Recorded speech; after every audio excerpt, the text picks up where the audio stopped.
رکھنا حاجیوں شہر مدینہ میں، سنبھل کر پاؤں رکھنا حاجیوں شہر مدینہ میں، کہیں ایسا نہ ہو سارا سفر بیکار ہو جائے، کہیں ایسا نہ ہو سارا سفر بیکار ہو جائے۔ حضرات، مولانا حسنین رضا صاحب قبلہ عمرہ کی تمنا رکھے ہوئے ہیں، ان قریب وہ لمحہ آنے والا ہے جس جو لمحہ ایک لاجواب لمحہ ہوگا، ایک بے مثال لمحہ ہوگا۔ سبوں کی تمنا ہوتی ہے کہ ایک وقت ایسا آ جائے کہ وہاں میری حاضری ہو جائے، سرکار کے در اقدس کی زیارت کر لوں، کعبہ شریف کا طواف کر لوں۔ لیکن یہ انعام اللہ تعالیٰ کی طرف سے ملتا ہے۔ اللہ جسے توفیق دیتا ہے اسے حاجی بنا دیتا ہے، اللہ جسے توفیق دیتا ہے اسے عمرہ کے لیے بلا لیا کرتا ہے۔ دیکھیے ہمارا پروردگار بندوں پر کتنا قریب ہے۔ احسان اللہ تعالیٰ کا احسان دیکھو کتنا بڑا ہے بندوں پر۔ پوری زندگی بندہ رب کی بارگاہ میں سجدہ کرتا رہے لیکن اس احسان کا بدلہ چکا نہیں سکتا ہے، اس احسان کا بدلہ نہیں دے سکتا ہے۔ سب سے پہلے احسان دیکھیے پروردگار کا، پھر میں بتاؤں گا کہ اللہ نے کتنا بڑا احسان کیا ہے حضرت مولانا حسنین صاحب قبلہ کے اوپر۔ سب سے پہلے دنیا میں اللہ رب العزت نے 18,000 مخلوقات کو پیدا کیا ہے، ان تمام مخلوق میں سب سے بہتر اور اشرف انسان کو اللہ نے بنایا ہے۔ اگر اللہ چاہتا تو ہمیں کسی دوسری مخلوق میں پیدا کر دیتا۔ توجہ کے ساتھ سنیے گا، یہ رب کا کتنا بڑا احسان ہے۔ 18,000 مخلوقات میں چرند و پرند بھی ہیں، 18,000 مخلوقات میں چوپائے بھی ہیں، 18,000 مخلوقات میں اور بھی مخلوق ہے۔ اگر اللہ چاہتا تو ہمیں کوئی چوپایا بنا دیتا، اگر اللہ چاہتا تو ہمیں کوئی جانور بنا دیتا، اگر اللہ چاہتا تو ہمیں کوئی پرندہ بنا کر پیدا کر دیتا۔ لیکن رب کا احسان دیکھیے، اللہ نے ہم پر کتنا بڑا احسان کیا ہے۔ اللہ نے چوپایا نہیں بنایا، اللہ نے ہمیں اور آپ کو کوئی پرندہ نہیں بنایا، بلکہ سب سے بہتر مخلوق جو انسان ہے اللہ نے ہمیں انسانوں میں پیدا فرمایا ہے۔ یعنی اللہ نے ہمیں حیوان ناطق بنایا ہے، عقل والی مخلوق اللہ نے ہمیں اور آپ کو بنایا ہے، انسان بنایا۔ اللہ کا کرم و احسان دیکھیے، انسان بنانے کے ساتھ ساتھ سب سے بڑا کرم پروردگار کا یہ دیکھیے، اگر اللہ چاہتا تو انسان بنانے کے بعد ہمیں کسی یہودی کے گھرانے میں پیدا کر دیتا، ہم کیا کر لیتے؟ ہم یہودی ہو جاتے۔ اگر اللہ چاہتا تو نصرانیوں کے خاندان میں ہمیں پیدا کر دیتا، ہم نصرانی ہو جاتے۔ اگر اللہ چاہتا تو ہمیں مجوسی بنا دیتا، ہم کیا کر سکتے تھے؟ لیکن رب کا احسان دیکھیے، پروردگار کا کرم دیکھیے، اللہ نے بے پناہ احسان فرمایا ہے۔ اللہ نے یہودی نہیں بنایا، اللہ نے کوئی مجوسی ہمیں نہیں بنایا، اللہ نے کوئی مشرک ہمیں نہیں بنایا، اللہ نے کسی کافر کے گھر میں ہمیں اور آپ کو پیدا نہیں کیا، بلکہ رب کا احسان دیکھیے، اللہ نے مجھے پیدا کیا ہے تو مسلمانوں کے گھرانے میں پیدا کیا ہے۔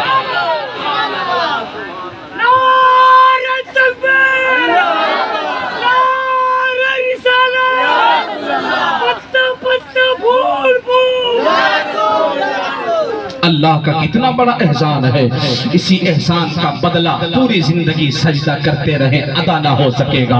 اللہ نے مسلمان بنایا، اور مسلمان کسے کہتے ہیں؟ جس نے رسول اللہ کو سچا نبی مان لیا ہو، جس نے اللہ کی وحدانیت کا اقرار کر لیا ہو، جس نے نبیوں کو حق مان لیا ہو، جس نے اللہ کے کلام کو سچا کلام مان لیا ہو، جس نے اللہ کے تمام فرائض و واجبات پر ایمان رکھتا ہو۔ اللہ نے ہمیں اور آپ کو ایسے گھرانے میں پیدا فرمایا ہے۔ اب دیکھیے اللہ کا اور زیادہ کرم دیکھیے، بالخصوص مولانا حسنین رضا پر۔ مولانا حسنین رضا کو اللہ نے مسلمان کے گھر میں پیدا فرمایا ہے، اور کرم فرمایا پروردگار نے کہ اللہ نے وہ لمحہ اسے عطا فرمایا ہے جس لمحے کو بے مثال اور لاجواب تصور کیا جائے گا، جس لمحے کا کوئی جواب نہیں۔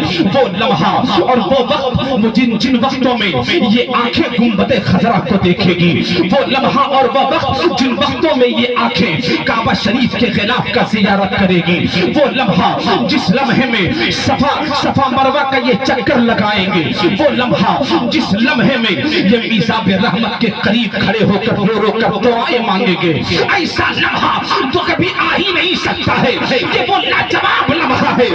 نبی ارشاد فرماتے ہیں جس نے محبت کے ساتھ کعبہ شریف کو پہلی مرتبہ دیکھا ہو، پہلی نظر پڑی ہو، اور جو دعائیں مانگے گا اللہ اس کی دعاؤں کو قبول فرما لے گا.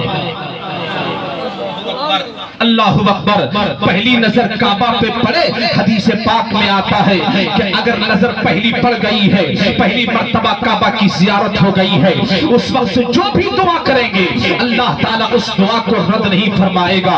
اللہ اللہ. دیکھیے ایک سچے عاشق رسول کی پہچان ہوا کرتی ہے جو اپنے وطن کو چھوڑ کر مکہ شریف پہنچنے والے ہیں، جو اپنے آبا و اجداد کے وطن کو چھوڑ کر، اپنے وطن کو چھوڑ کر، اپنے دوست احباب کو چھوڑ کر مکہ شریف میں جلوہ افروز ہونے والے ہیں. میں نے حسنین رضا سے پوچھا کہ اے مولانا صاحب یہ تو بتائیے آپ اپنے والد گرامی سے بے پناہ محبت کرتے ہیں؟ تو انہوں نے کہا ہاں بے پناہ محبت کرتا ہوں. میں نے پوچھا یہ تو بتائیے آپ اپنی والدہ سے محبت کرتے ہیں؟ ہاں ہاں بے پناہ محبت کرتا ہوں. میں نے مولانا حسنین رضا سے پوچھا یہ تو بتائیے کہ آپ کے دوست احباب بھی تو ہوں گے، ان سے محبت ہوگی؟ ہاں ہاں ہاں دوست احباب سے بھی محبت ہے، آل اولاد سے بھی محبت ہے، وطن والوں سے محبت ہے. اللہ اللہ. میں نے حسنین رضا سے پوچھا یہ تو بتائیے ماں کی محبت کو بالائے طاق رکھ کر، باپ کی محبت کو بالائے طاق رکھ کر، تمام لوگوں کی محبتوں کو چھوڑ کر آپ اپنے وطن کو چھوڑ رہے ہیں، تمام لوگوں کی محبتوں کو پسے پشت ڈال رہے ہیں، کس کے لیے وہاں جا رہے ہیں اور کن سے سب سے زیادہ محبت ہے؟ تو مولانا حسنین رضا نے مجھ سے کہا مولانا صاحب آپ نے حدیث نہیں پڑھی، اللہ کے رسول نے ارشاد فرمایا اس وقت تک کوئی کامل ایمان والا نہیں ہو سکتا جب تک کوئی انسان اپنے باپ سے زیادہ رسول سے محبت نہ کرے، اپنی ماں سے زیادہ رسول سے محبت نہ کرے، اپنی اولاد سے زیادہ رسول سے محبت نہ کرے، اپنے دوست احباب سے زیادہ رسول سے محبت نہ کرے. پوری کائنات سے زیادہ جو رسول سے محبت نہ کرے وہ کامل ایمان والا نہیں ہو سکتا. یہیں سے درس یہ ملتا ہے کہ جس کے دل میں رسول کی سچی محبت جم گئی ہو اللہ کے رسول اس سے راضی ہوتے ہیں، اور جس سے نبی راضی ہوتے ہیں اس سے اللہ بھی راضی ہو جاتا ہے. محبت سے بولے سبحان اللہ. دل میں تمنا رکھیں اور دعائیں کرتے رہیں. مبارکباد کے لائق ہیں. یہ جا رہے ہیں حرمین شریفین کی زیارت کے لیے. دیکھیے ایک حدیث مجھے یاد آ رہی ہے، اگر سننا چاہتے ہو تو پورا مجمع دونوں ہاتھوں کو اٹھائیں، بول دے سبحان اللہ. ماشاء اللہ. گھبرانا نہیں، توجہ کے ساتھ سننا، انشاءاللہ آپ کا ایمان جگمگانے لگے گا. اللہ اللہ. اس حدیث سے آپ کو یہ پتا چلے گا کہ اس پاک گھر کی زیارت، حرمین طیبین کی زیارت، وہاں کی حاضری کتنی سعادت مندی ہے، کتنی بہترین حاضری ہے. اللہ اللہ. توجہ کے ساتھ سنیے گا. ان ابی ہریرہ قال قال رسول اللہ صلی اللہ تعالی علیہ وسلم من حج فلم يرفث ولم يفسق رجع كيوم ولدته امه. زور سے بول دے سبحان اللہ. حدیث چھوٹی ہے مگر ترجمہ سنو گے تو آپ کا دل باغ باغ ہو جائے گا. حضرت ابو ہریرہ مشہور صحابی رسول ہے. اللہ اللہ. ان سے روایت ہے، آپ فرماتے ہیں کہ نبی نے ارشاد فرمایا. ہمارے نبی نے کیا فرمایا؟ نبی نے ارشاد فرمایا جس نے حج کر لیا اس کے بعد فسق سے بچتا رہا، فحش کلاموں سے بچتا رہا، کوئی فسقی کام نہ کیا ہو، کوئی فحش کلامی نہ کی ہو. اللہ اللہ.